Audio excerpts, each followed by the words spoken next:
Pessoal, então eu vou corrigir a confusão do exercício 5 que eu arrumei. Acho que o que me confundiu mesmo foi ele ter representado esse Rzinho aí. Aí eu confundi esse R com o R de coordenadas polares. Então, basicamente, o que acontece? Vou fazer o exercício assim, dando duas ideias similares para vocês verem o que é mais intuitivo para vocês, tá? Então, quando a gente tem coordenadas cilíndricas, os parâmetros que são importantes, as variáveis que são importantes para a gente, são essas variáveis que estão relacionadas ao movimento planar, como se fossem coordenadas polares simples, só que coordenadas polares a gente identifica como r θ, né? Então, acho que foi isso que me confundiu lá. Só que o Rzinho ele já definiu como sendo o vetor que localiza a partícula. Então, em termos de coordenadas polares, na verdade, o Rzinho é como se fosse o D aqui, ó, tá?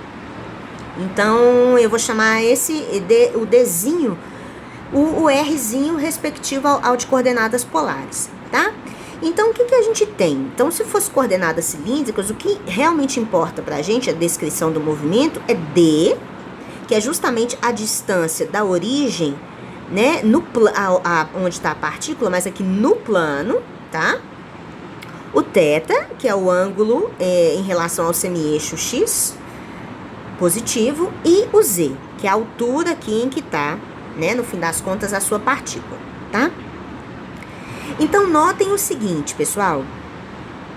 Se eu fosse escrever a energia cinética em coordenadas cilíndricas, o jeito que eu escrevi lá em sala é o jeito que realmente, tradicionalmente, é representado, né?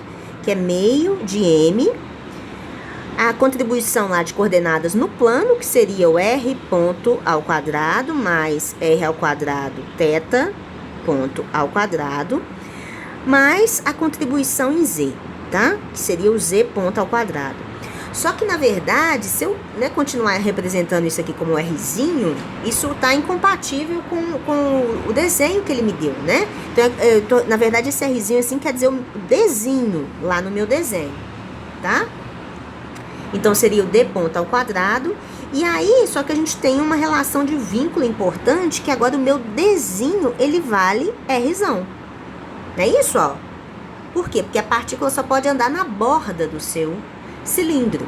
Então, a energia cinética é meio de M que multiplica. Então, meu D ponto, né? Então, esse aqui é o meu vínculo, né? Então, o meu D ponto, na verdade, é zero. O D, na verdade, é um R ao quadrado, θ ponto, ok, mais Z ponto ao quadrado. Então, as minhas variáveis importantes, né, passaram a ser as coordenadas generalizadas, passaram a ser apenas θ e Z, tá bem? E em termos de energia potencial? Em termos de energia potencial, realmente tem que prestar atenção na força que ele me deu, né?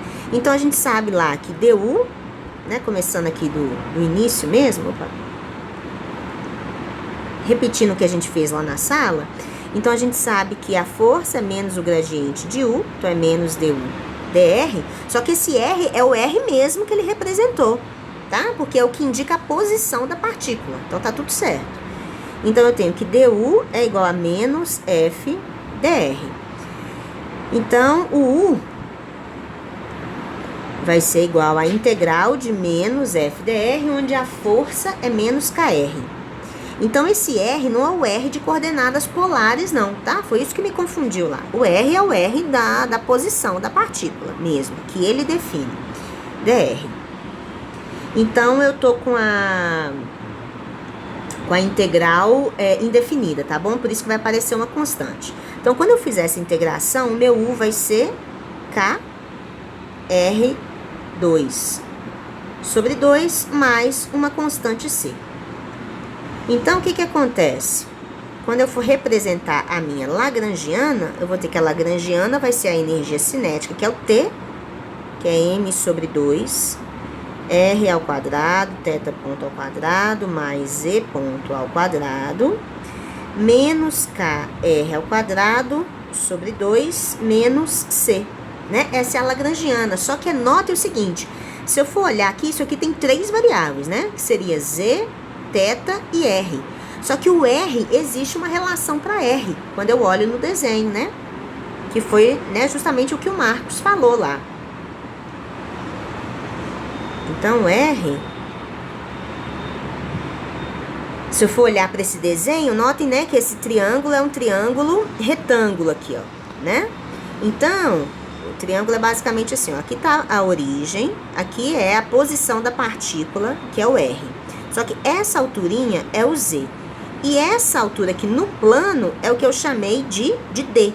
Só que o D é o Rzão, que nesse caso meu D tá fixo, né? Então a relação que a gente tem é que R ao quadrado é igual a Rzão ao quadrado mais Z ao quadrado.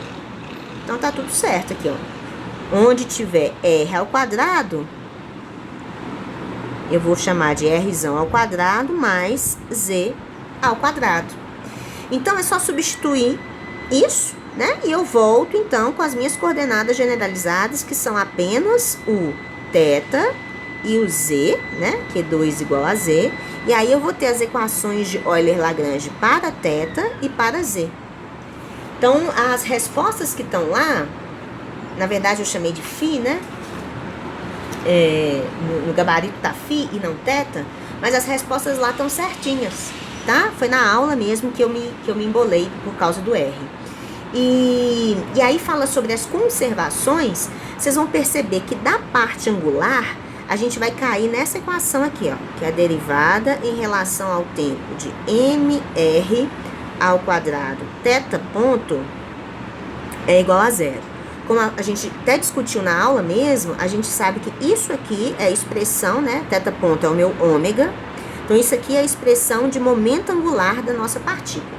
Se a derivada temporal dele é zero, quer dizer que o momento angular é constante, o momento angular é conservado. E depois, sobre a parte Z, nós vamos ter informação sobre a frequência de oscilação dessa partícula, né? Na parte Z, a gente vai acabar chegando nessa equação diferencial, que é assim, ó, mz, dois pontos, mais é igual a menos kz. Menos kz. Quando a gente tem uma equação desse tipo, isso lá de física 2 vocês podem lembrar, então aqui é como se fosse, ó, z, dois pontos, é igual a menos k sobre m, z. Quando a gente tem uma equação desse tipo, que é a derivada segunda da sua variável, ela é proporcional à sua própria variável com uma constante negativa, lembra que isso é uma equação desse tipo aqui, né, ó. Z, dois pontos, é igual a menos ômega 2 Z, onde a gente está chamando que ômega, então, é raiz de K sobre M. Lembram disso? Essa é justamente a frequência de oscilação do nosso problema, tá? Então é isso, pessoal. Qualquer dúvida, me mandem mensagem.